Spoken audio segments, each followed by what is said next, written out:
the ultimate college football preview 2022, presented by Audacy and the Locked On Podcast Network.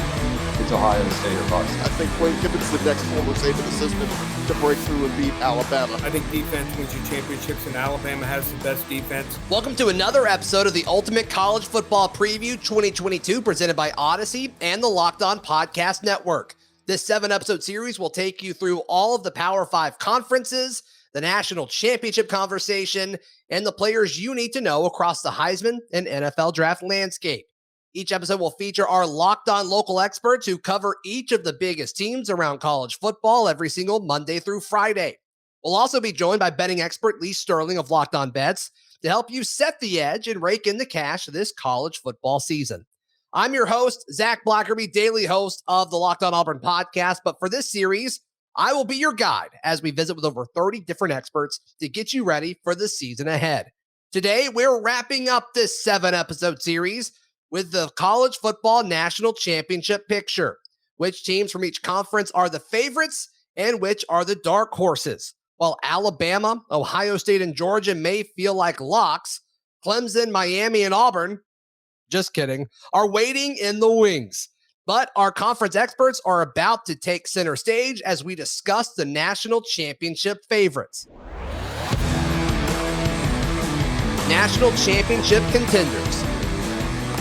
And joining us now, Chris Gordy of Locked On SEC, Nate Dickinson of Locked On Big Ten, Josh Neighbors of Locked On Big 12, and Spencer McLaughlin of Locked On Pac-12. Let's start with the conference that we think is most likely to produce a national champion. The SEC, Chris Gordy, how many realistic favorites are in this conference and potential national champion contenders? Yeah, well, let's start with, obviously, the two teams that just played for the championship. It's Alabama and Georgia. They're the perennial favorites. Alabama for certain reasons. I think Alabama, the Crimson Tide, are in the best spot to win the national championship. They got the best offensive and defensive players in the country. Reigning Heisman Trophy winner Bryce Young, linebacker Will Anderson, who could win the Heisman this year. They upgraded at running back with Jahmyr Gibbs from Georgia Tech. They upgraded at corner with Eli Ricks from LSU. And, of course, they've locked up their legendary head coach, Nick Saban, for an even longer extended contract, making him the highest paid coach once again. So Alabama's right there. And then, of course, the reigning champs, Georgia, who did knock them off. They bring back Stetson Bennett, who was the hero of the national championship game. I think they've got the best tight end group in the entire country. Defense loses a lot, but they're going to be like Alabama. You rebuild, you reload, you don't rebuild. That's what Georgia's going to be this year. So Georgia and Bama, the perennial favorites, they're probably going to be there once again. And then obviously Nate Dickinson, host of Locked On Big Ten. Ohio State, clearly a factor in the national championship picture. Yeah, I think the most telling picture with this is not just the fact that Ohio State is getting all the preseason accolades thrown at them. We've seen that from the Buckeyes before. Ohio State fans themselves think that this is one of the better rosters that Ohio State has put together in recent memory. The Buckeyes have been college football playoff contenders for the last decade about. But for the people in Columbus to actually be thinking, hey, this is one of the better teams that we've been putting together, especially on the offensive side, I think that's really telling as to just how good this team is. And if they can put things together to be elite on defense too, then they have national title aspirations. I think more so this year, especially close to home, than what we've seen in even more recent years and what they've done. Josh Neighbors, host of Locked On Big 12. Who do you think is the most likely championship contender in all of this? Is it a Baylor? Is it still Oklahoma? Does somehow Texas pull something off? Where are you with all of this? So I think it should be Oklahoma who should be the favorite because their schedule. This is one of those things where it's relative to your, to your circumstance. Oklahoma should be favored in 11 of their 12 games this year. The only one right now that they're not, according to Vegas, is the Texas game. And guess what? It's a toss-up. So, I think when your schedule works out the way it has for OU and the tougher games are like at Nebraska in a Texas game, it's on a neutral site, you feel pretty good. Now, the other side of that is new coach, new coordinators, new quarterback, all that kind of stuff, new talent coming in. But if anybody is to make the playoff out of the Big 12, the first favorite should be Oklahoma, and it should be because of their schedule. Do you think Oklahoma has to go undefeated to make the college football playoff? Yeah, I think so. I mean, there's a chance that Kansas State could end up being a ranked opponent that people value. Baylor obviously should be pretty good. I'm not going to bank on Nebraska winning more games for Oklahoma to be better to call that win really good. Texas, we really don't know. So I think this league is going to be competitive this year, and there should be some pretty good teams in it, but it's going to be a competitive league because we don't know who's good. And that means that you're probably not getting the top quality wins that other schools Georgia, Alabama can rack up automatically, and Ohio State can rack up automatically. You might be depending more on other teams to do well if you're 11-1. 12-0, you should be okay, but 11-1, you're kind of asking for a bit more from the other teams that you play. Spencer McLaughlin, host of Locked On Pac-12. If you had to pick one team in this conference to be in the national championship, is it USC or is it somebody else? It's Utah. I don't think USC is going to have the sort of one-year turnaround. You got to remember the Trojans were 4-8 in 2021. Have they brought in an enormous amount of talent in the transfer portal? Yes. Do they have a new coach who's won at, a national championship caliber level before, though he hasn't gotten to that game just yet, in Lincoln Riley? Yes. Do they have Caleb Williams? Yes. But do they have a roster top to bottom, even offensively? When you look at the offensive line, I think there's still some questions there, particularly with depth. If you look at the people who are covering these teams, specifically, wow, excuse me, that came out of nowhere. All right, you okay? Yeah, I think so. I hope so. I mean, people don't need to hear that much about the Pac-12 anyway, because I don't think they're going to have a team in the national championship conversation. So I think Utah's the best team to do it. I think Oregon's the second most likely, but they'd have to beat Georgia to really do that and catapult themselves into that conversation. Sure, an 11-1 where you beat Utah and lose to Georgia would put them in that category, but I don't see Oregon doing that. I think Utah is poised to be the team most likely to be in that conversation, but the likelihood of that even happening, I think is decent, right? I could see Utah getting in the college football playoff. I think that's their ceiling, but if they got there, I would not see them knocking off whoever the number 1 or 2 seed would probably be and getting to the national championship game. So I guess a similar question that I asked Josh about the Big 12 just a moment ago, but if the Pac-12 is to have somebody in those Final Four teams, does the conference champion need to be undefeated?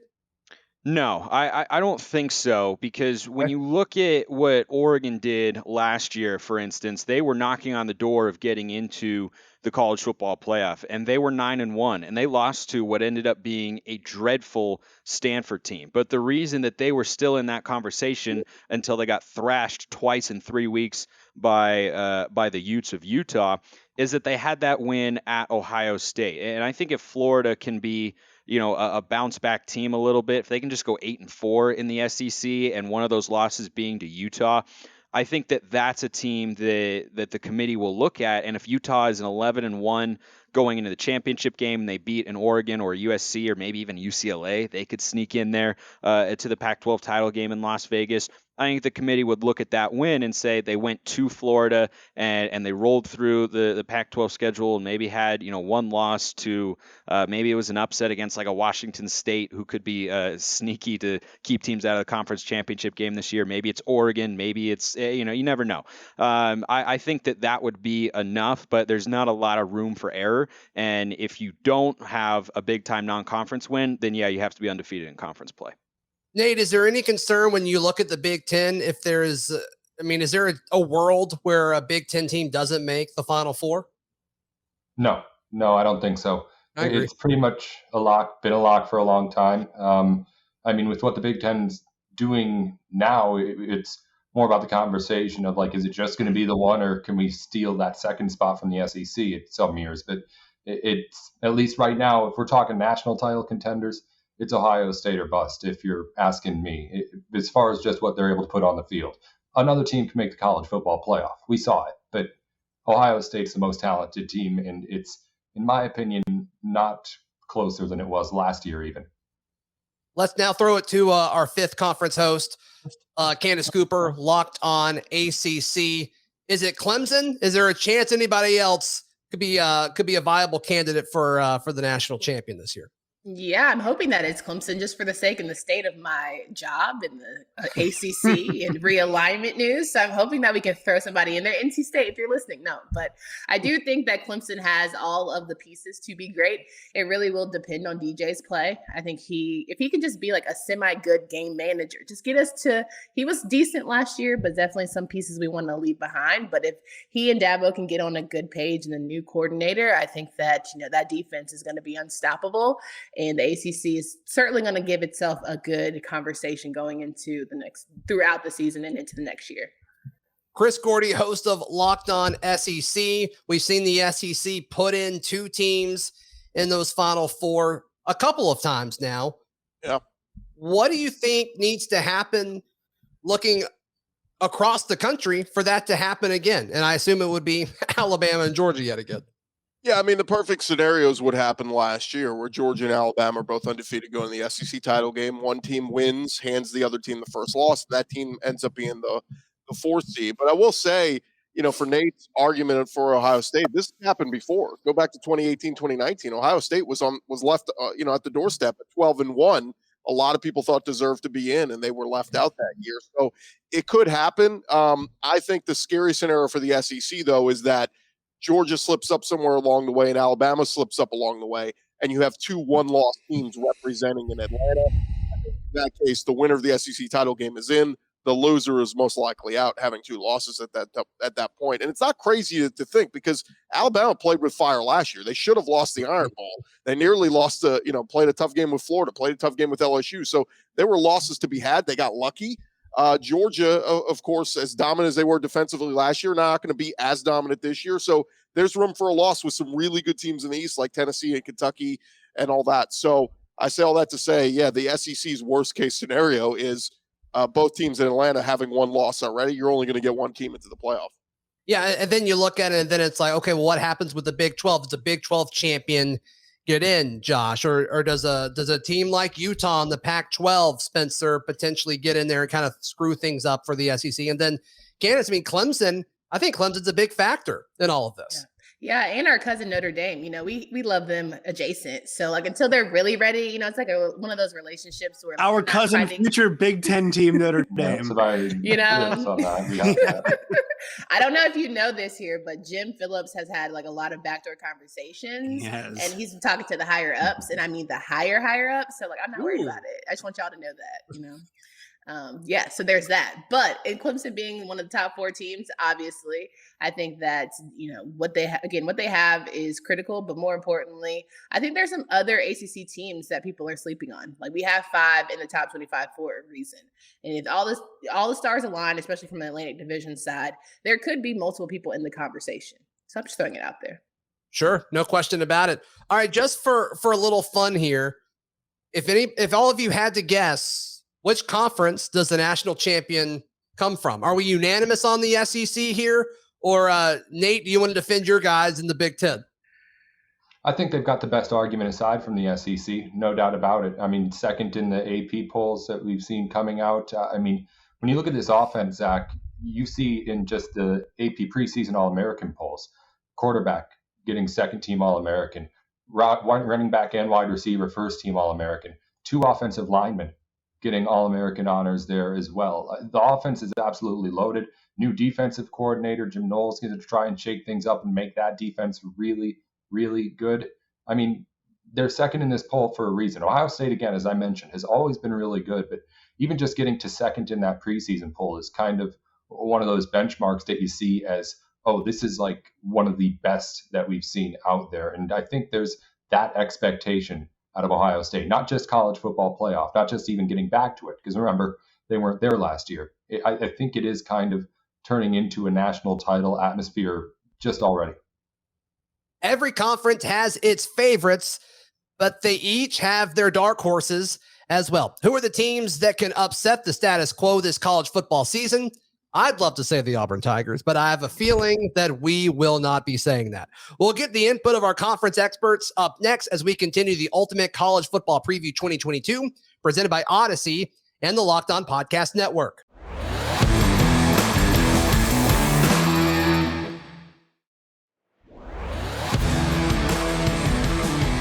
National Championship dark horses. We're talking dark horses among all conferences and who could potentially make a surprising run to the college football playoff. Chris Gordy of Locked On SEC, Nate Dickinson, Locked On Big Ten, Josh Neighbors of Locked On Big 12, Spencer McLaughlin of Locked On Pac-12, and Candace Cooper of Locked On ACC.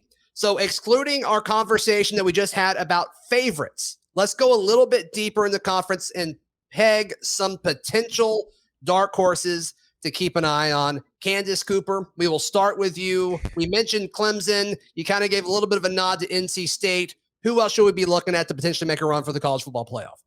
Yeah, I would say, listen, I know it's going to be crazy, but Miami might could do the damn thing. I think Tyler Van Dyke is certainly a quarterback that has been elevated. And I think with Mario, maybe the Union. Sorry, Spencer, if you're not feeling Mario right there. But I'm thinking that they're just going to have maybe the juice and the fire to get going and all the energy's going to be there. So I put them out there. I already talked about NC State. They're bringing back 17 returners. Why not them? Devin Leary's on his Heisman campaign. So I certainly would say put them in the conversation. And listen, another former Pac-12 guy, Keaton Slovis, can figure it out. Maybe Pittsburgh could be in that name when it's all said and done. Crazier things have happened.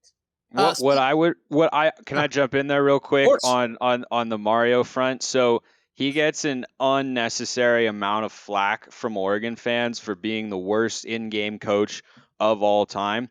I think the arguably stronger criticism, especially depending on how Tyler Shuck does this year for Texas Tech, if he can stay healthy, to this point, Mario Cristobal in his 4 years has struggled to develop a quarterback well. Justin Herbert, when he came out, most Oregon fans were looking at him saying, yeah, that's a top 5 caliber pick, like maybe even number 1 overall. But playing with Mario Cristobal and Marcus Arroyo for a couple of years has some people, including a guy I really like in Joel Klatt, saying he wasn't a first-round talent, and he came into the league and looked like the second coming of John Elway right away. And that appeared to be coaching. If Tyler Shuck stays healthy and succeeds at Texas Tech, Oregon fans will have a side eye of like, what kind of is going on over there? Like, what is he getting now that he wasn't getting before? Anthony Brown has been at least competent and pushing the ball down the field in the Ravens preseason, and that was non-existent a year ago. So I understand the hype on Tyler Van Dyke, but Mario's record to this point developing quarterbacks has not been there. Because Shuck was a highly rated 4-star. He couldn't develop him into a guy who was able to hold on to the job. Anthony Brown had fans booing at Autzen Stadium for the first time I've ever seen in my entire life. And Justin Herbert clearly did not reach his full potential in college as a quarterback. So I would caution you on that one. Well, here's to hoping that an elephant could coach Tyler Van Dyke, and he doesn't really need the world's greatest coach, and we'll be fine. So I'm good with it. I'm great. Josh Neighbors, host of Locked On Big 12. You mentioned Oklahoma. Who else could make a run at this thing? So Baylor's got the preseason hype. And a lot of the stuff is narrative driven, right? You got to kind of have a little bit of juice beforehand. Baylor does. Obviously, the coaching's good. But the problem for them is they're switching quarterbacks, and also they've lost their 2 best defensive players. Jalen Petrie and Terrell Bernard are both in the NFL now. And so when you make a switch to a quarterback like a Blake Shapen, you're admitting, hey, our offense has to be better. And oftentimes that takes time for a first-time, full-time starting quarterback. So Baylor's got the ability because their offensive and defensive lines are tremendous, both some of the best in the entire country. That will take some time. The other one, the Kansas State Wildcats. It's everybody's dark horse because everybody's talking about it. So here's the thing. 6 players on first team, all Big 12 to start the season. I'm not an Adrian Martinez guy. It's hard to be. Nebraska was the best 3-9 team of all time last year. I'm not sure if you guys heard this. And a lot of that was because Adrian Martinez kept fumbling and throwing interceptions in the worst possible times. Well, he's now the quarterback beside Deuce Vaughn, who I think should have been the second team running back. They put him at flex, which was a big cop out. I think he should have been the second team, the second running back listed for AP first team. They've got good wide receivers. They have a first-team all-defensive player in the Big 12 at each level of their defense. This is a team that's really good. If they clear Oklahoma, they can go 4-0 at that point. There's a good chance they go 11-1, and there's a good chance they could win the Big 12. They're a team at 12-1 that could be considered. They don't have the brand name, which is a big problem. They don't have the narrative behind them, which is the problem. But could they be 12-1? It is conceivable. Spencer McLaughlin, host of Locked On Pac-12. Who are some other Pac-12 teams that can make a run at the Final Four? UCLA is the team that is kind of left out of the conversation of the top three, but I actually think if I had to put together my own power rankings, I would have them one slot above USC. They have something that I'm not sure, to my knowledge, has ever existed in the history of college football. They have a fifth-year quarterback in Dorian Thompson-Robinson.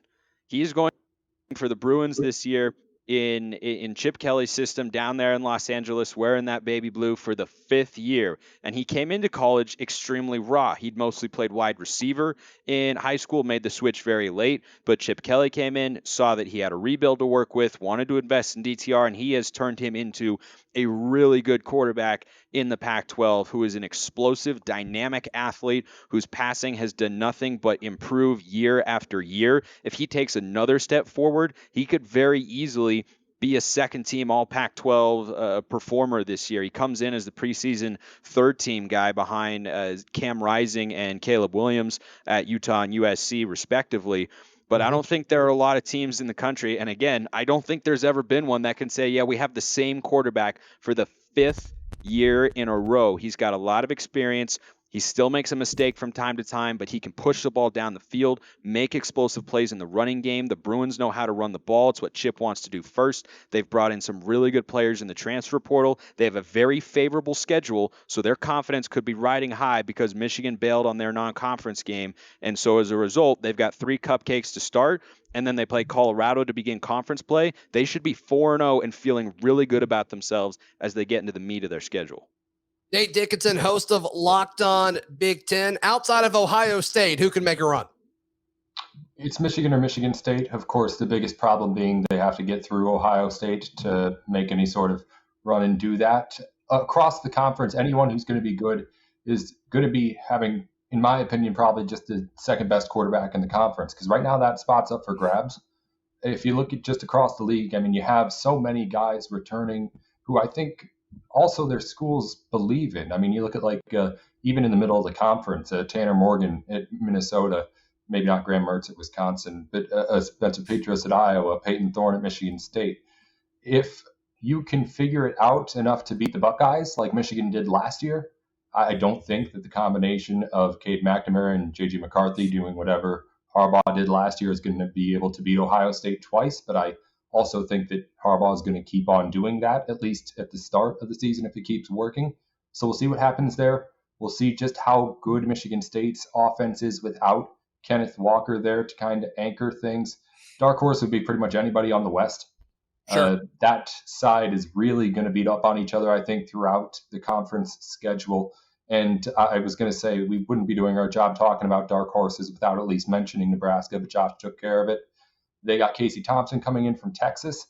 They hope that he can be, as Josh touched on, at least better than Adrian Martinez. And with the experience they have coming back, that's what they're really, really leaning on there. There's a lot of players on that team who have been on the football field for a long time playing Big Ten football. And I think they believe that they can be a dark horse to at least make the Big Ten championship game. And after a 3-9 season, there is hype around this team that maybe one shouldn't be warranted. They got a single AP top 25 preseason vote, which is kind of funny, but it's a team that I think has some high hopes coming in, and obviously it's do or die for Scott Frost. This would be 5 straight seasons to start his tenure there without a winning season, without a bowl game. And I don't know if that maybe has ever been done or when the last time it would have been done, a guy getting that long without getting canned. We'll see what ends up happening there. But if you're asking me for a top 2, they're both going to be on the East facing off against Ohio State before we even get to the Big Ten title game. Yeah, that makes sense. I think the only guy who gets to have job security like that without delivering any results comparably is Jerry Jones. That's a good point. That's a good point, Spencer. That's a great point. Chris Cordy, host of Locked On SEC. Outside of Alabama and Georgia, who can make a shot here in the SEC? Is it Auburn or is it somebody else?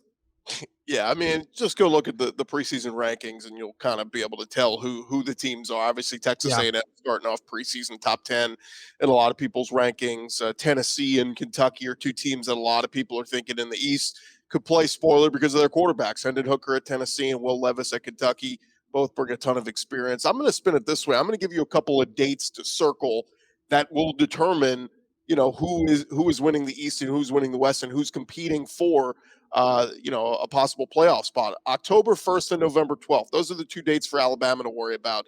Alabama's in Fayetteville playing Arkansas on October 1st. They're in Oxford playing Ole Miss on November 12th. Those are both danger red alert games. Obviously, we know Lane Kiffin last year did the get your popcorn ready and got his ass beat going for it on every fourth down and not getting it done. I think it's different this year. I think the mold has been broken. The Saban assistants have broken through. Jimbo did it last year, and Kirby did it last year, beating Saban. I think Lane Kiffin's the next former Saban assistant to break through and beat Alabama. The game not to circle is October 8th when A&M goes to Alabama. I don't think A&M's got any shot in the world to win that one. I think Saban owes one to Jimbo for popping off and coming back at him for the fighting words. But I will say this on A&M. If that's A&M's only loss and it's to Alabama and Alabama runs the table, I think A&M's got a great spot to make a case. If Georgia's got two losses and they lose the SEC title game, I think there's a great chance for A&M to say we deserve to be in as an at-large team. Yeah, we didn't win the SEC. Yeah, we had one loss. But look, you've done it with Alabama. You've put them into the playoff before when they've been in the same scenario. So I think Jimbo needs to start selling himself immediately after that game and say, well, we got the best record, best loss in the country. Lost to number one Alabama. What else do you want us to do? That's how Jimbo talks. On the Eastern side, games to watch, October 29th, Tennessee is at Georgia. And then November 19th, Kentucky hosts Georgia in Lexington. Two danger spots, obviously. If Georgia finds themselves into a shootout with Kentucky or Tennessee, there's a chance the Kentucky Wildcats could be in Atlanta. Or, of course, the Tennessee Vols. Has been a long time, a long, hard road these last 5, 6, 7 years for the Vols. Either of those fan bases could be there. And again, as we know, if you're playing in the SEC title game, you're playing for a shot in the college football playoff as it has been every year. Will it be Alabama or the field? Which championship hopefuls you should consider betting on this college football season? We're setting the edge with Lee Sterling of Locked On Bets next as we wrap up the Ultimate College Football Preview 2022 presented by Audacy and the Locked On Podcast Network.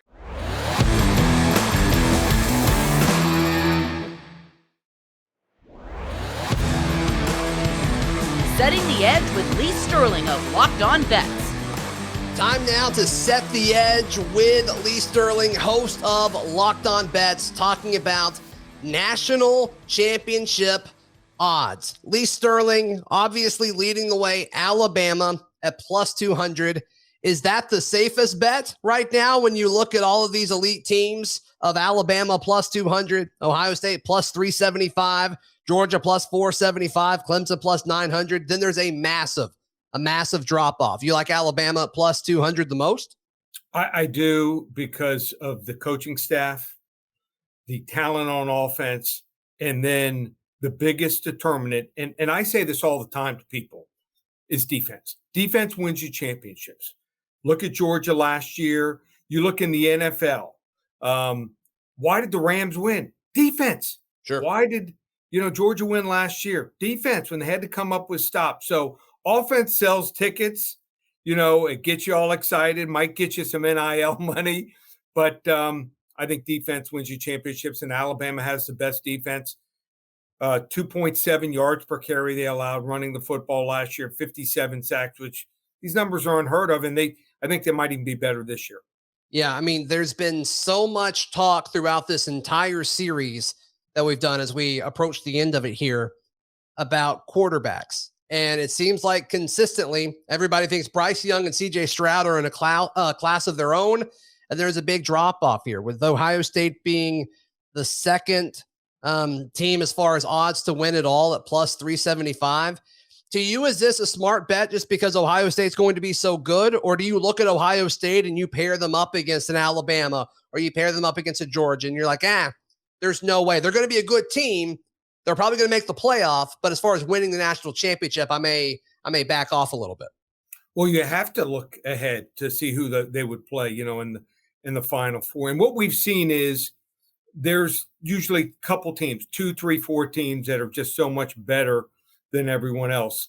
So offensively, I think they can score some on Alabama. Problem is their defense. And, they could be a little bit better with Jim Knowles. but they don't get the same defensive players. If they had Bosa still there or something like that, a couple those cornerbacks have gone to the NFL. Yeah, they have a chance. But that game would be incredible. Both quarterbacks are so good at, if they don't see that receiver right away, they keep their eyes focused on the receivers, and they've got great receivers to make plays. And both teams are such good running games. I though would favor obviously Alabama if they were to square off against Ohio State. And I think those two are considerably better than any other team. Yeah, sure. The third team as far as odds to win it all, Georgia plus 475. Lee, can they repeat? I mean, it seems like they've just lost too much.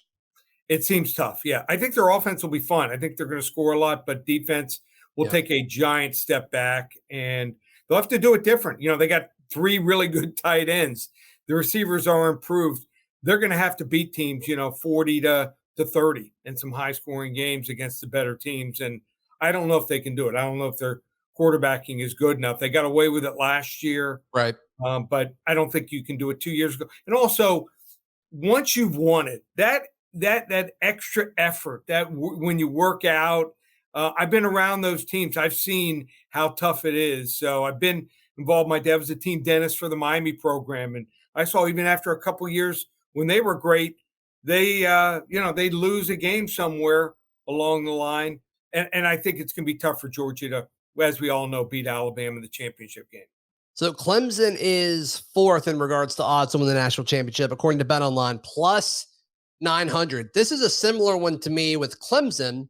Like, I could see their path to the Final Four, right, to make the playoff, but I just don't see them being the best team in college football. I could see them running through the ACC that we've kind of touched on earlier in this series, but as far as winning it all, Lee, I'm just having a hard time wrapping my brain around how that could happen.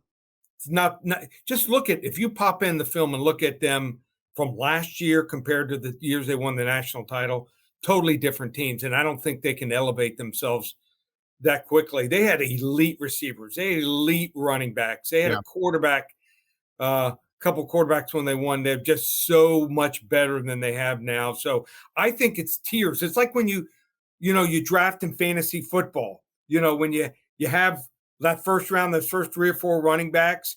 Well, Alabama and Ohio State are here.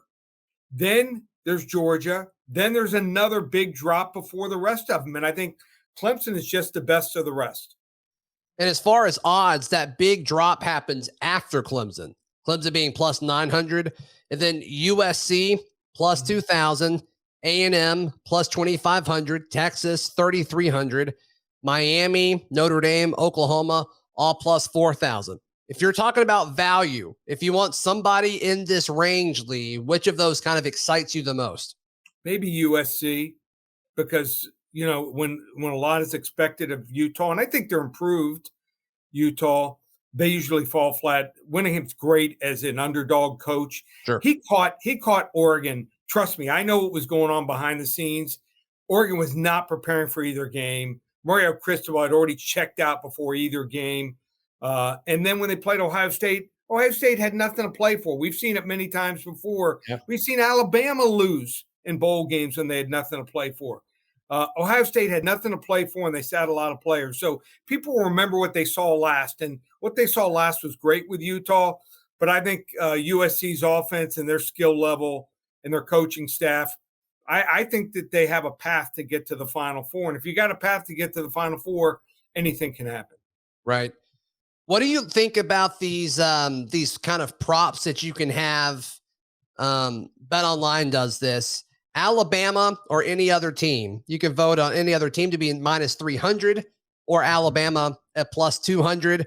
Georgia similar. Georgia at plus 475. Any other team minus 875.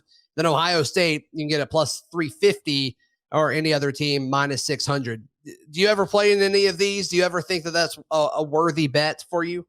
Well, if you like one of those teams, yeah, then you can play it like in Alabama. Or if you think that one of those teams is not one of those elite teams, and I think Alabama is so much better than Ohio State, maybe Georgia, that you go against in those, you go against Ohio State and also Georgia in those prop bets. So I think they're interesting, and I think there's a way to make money with them. Yeah. And then this is an interesting one, and I'd love to know how you would play this. Alabama / Georgia / Ohio State or any other team. Right. I think we're all going with one of those three teams winning it. Right. But yeah, it's just we just hey, you root for the Cincinnatis last year. You root for the underdogs. Everyone except for, if you're an Alabama fan, will be rooting for Texas A&M to knock off Alabama again. I just don't see it happening this year. Now, I think in the next 2 years, some teams are going to get back up there. I think Miami has a chance. Yeah. Maybe 2 years from now. I think A&M, maybe a year from now. Maybe Oklahoma, maybe USC. But this year, I think you go with the favorites. Yeah. I mean, is there anything enticing about like a Baylor at plus 1,500, a team that's consistently won? They're not really a championship contender, but they've consistently won. Or like Ole Miss coming off of, a 10-win season, one of the best seasons they've ever had. A lot of people are very high on them. Or like an Oregon, Oregon has a lot of high expectations with, if Bo Nix can put it all together out there. Any kind of team that you're willing to say, maybe because the odds are just so good. Is there anything like that you're considering? It's tough. No, I really don't think so, because, those teams are limited. I like them in certain situations. I like the Oregon Ducks when they're an underdog. I think they're going to be a good underdog play this year. I like Miami. I think Miami's going to go into either Texas A&M or Clemson and win. That's Mario Cristobal. That's his mentality. So I'd rather save it for just individual games. Understood. Yeah. Lee Sterling of Locked On Bets.